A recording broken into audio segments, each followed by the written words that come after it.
গণমাধ্যমের স্বাধীনতা নিশ্চিত করার অঙ্গীকার ব্যক্ত করেছেন তথ্য ও সম্প্রচার মন্ত্রণালয়ের মন্ত্রী জহিরুদ্দিন স্বপন।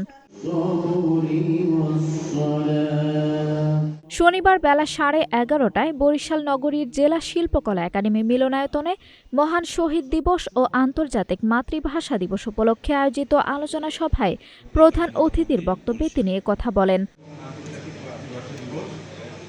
মন্ত্রী বলেন, গণমাধ্যমের অভিভাবক হিসেবে দায়িত্ব নিতে চাই, গণমাধ্যমের স্বাধীনতা নিশ্চিত করা হবে। তিনি আরও জানান, একটি সুপরিকল্পিত কর্মপরিকল্পনার মাধ্যমে নারী জনগোষ্ঠীর ক্ষমতায়ন নিশ্চিত করা হবে।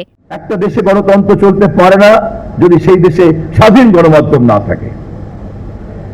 গণমাধ্যম স্বাধীনতা চর্চা করতে পারে না যদি তার জবাবদিহিতা না থাকে।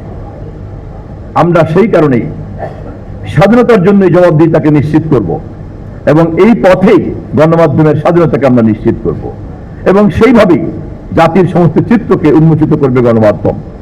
এভাবেই একটি সামগ্রিক ব্যবস্থা আমরা ধীরে ধীরে উন্নয়নের দিকে এগিয়ে চলব। পাশাপাশি ফ্যামিলি কার্ড কার্যক্রম অগ্রাধিকার ভিত্তিতে চলতি মাসের মধ্যেই শুরু হবে। বেকার সমস্যা সমাধানে একটি সমন্বিত ম্যাপ বা কর্ম পরিকল্পনা প্রণয়নের কথাও জানান তিনি। এ সময় মন্ত্রী বলেন, আগামীতে নির্বাচন ছাড়া অন্য কোনো মাধ্যমে ক্ষমতা হস্তান্তর হবে না। অনুষ্ঠানে স্থানীয় প্রশাসনের কর্মকর্তা, রাজনৈতিক নেতৃবৃন্দ ও বিভিন্ন শ্রেণী পেশার মানুষ উপস্থিত ছিলেন। আঞ্জুম হক আরবি, নাগরিক প্রতিদিন।